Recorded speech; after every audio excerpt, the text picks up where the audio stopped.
Welcome everybody, this is the VLN Faraday Effect demo. VLN is a subsidiary of ESL, and VLN stands for Virtual Labs Nigeria.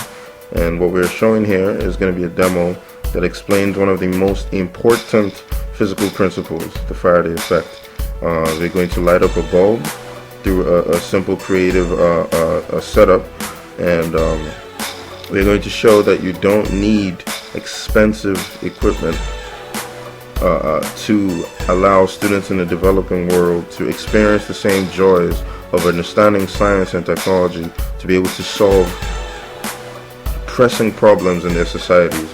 We're going to replace expensive microscopes and oscilloscopes with simple graphics that allow the students gain a conceptual understanding and practical knowledge of how to make things and how to solve the problems in the environment.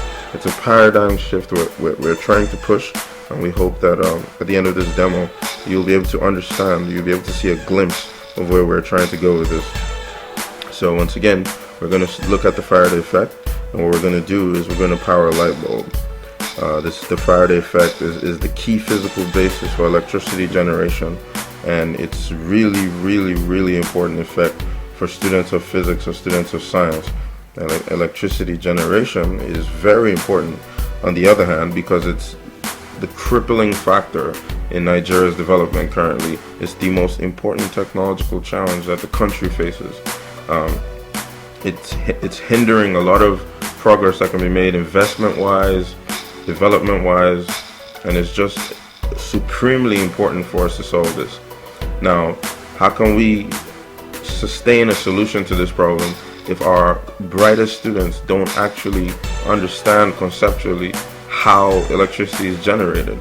If they can't build a generator, if they can't build a system that actually generates electricity in the lab, then how can they actually sustain any kind of solution? So it's imperative for us to develop a new paradigm whereby, even though we can't afford fancy equipment and fancy experiments, we still allow the students some sort of practical, hands-on understanding and application of themselves towards developing solutions for the country's problems. And this demo specifically, we're just going to show a little glimpse of the powerful paradigm we're pushing. And in this glimpse, what we're just going to see is a simple creative setup that lights up a bulb with the Faraday Effect. I hope you enjoy it. It's just going to be really simple application of the Faraday Effect to show how easy it is to generate power. In this demo, we'll see, much like the software, instruments and objects will appear on the right hand side of the screen and will be dragged and placed by the user and connected appropriately. So this is what the experiment is going to look like when it's all connected. You see a magnet, you see a bar, and you see an ammeter, you see a light bulb, and you see an oscilloscope. And these are all connected in such a way as to make this experiment work. So what's going to happen once the demo starts is that the bar is going to fall, and the speed at which the bar falls dictates how bright the light bulb is. And this all works according to the Faraday Effect, and everything is governed by the laws of physics.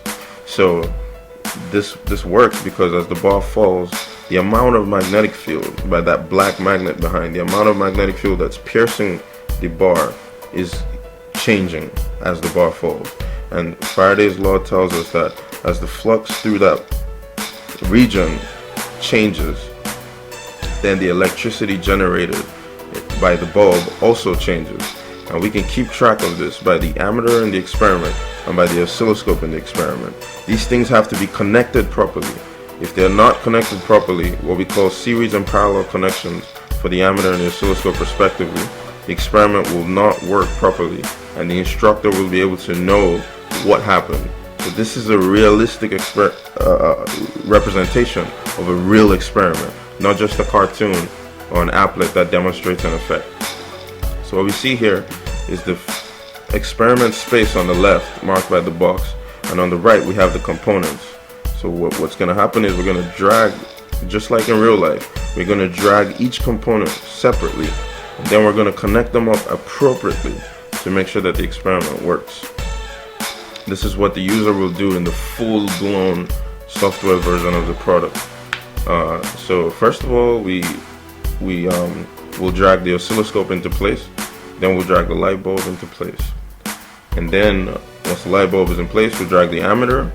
And then once the ammeter is there, we put the bar, and then we put the magnet. And now we've put everything in place. Now we have to connect everything together. Okay, so we're going to connect everything together with wires and then try to perform the experiment. So first we connect the light bulb up, then we try to connect the ammeter to the light bulb. We have to connect the ammeter in series.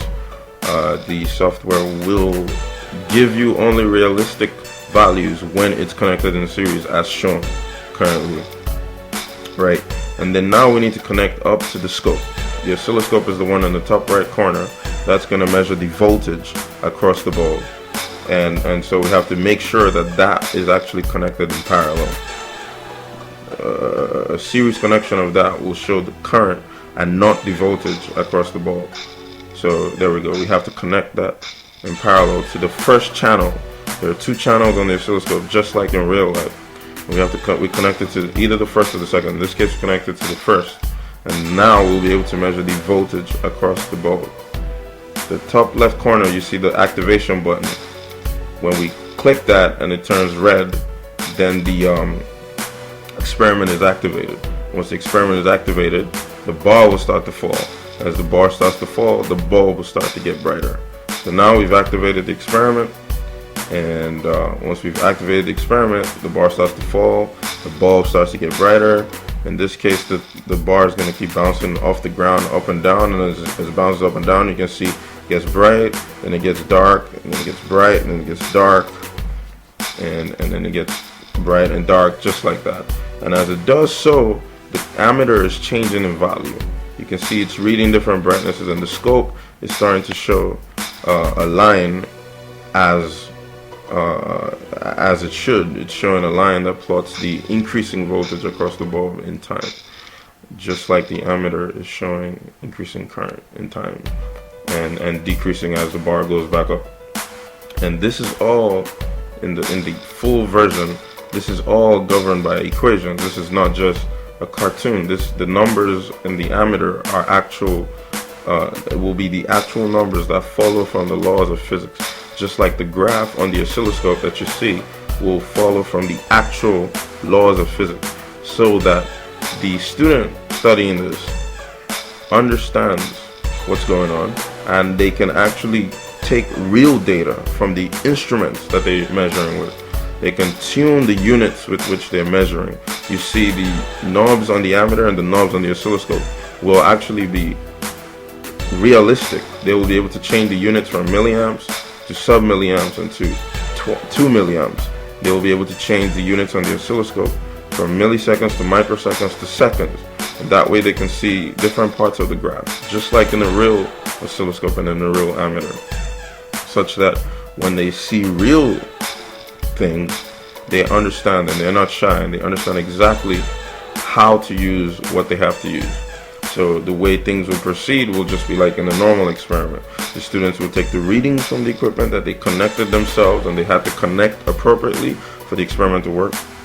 They'll perform analysis based on lab questions assigned by the instructor. So the instructor will say, plot the maximum current obtained versus the height from which the bar dropped, or obtain a stable signal on the oscilloscope and reproduce the graph you saw on the oscilloscope in your lab notebook, or something like this. We need to remember here is that we've saved a lot of money. We've saved a lot of money in this version of things.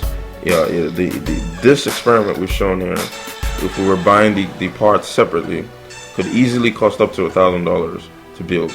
But what we've done here is we've cut this down by almost 100%, because instead of the cost of this whole thing scaling with the number of parts, it's actually the cost per experiment is going down with the number of experiments.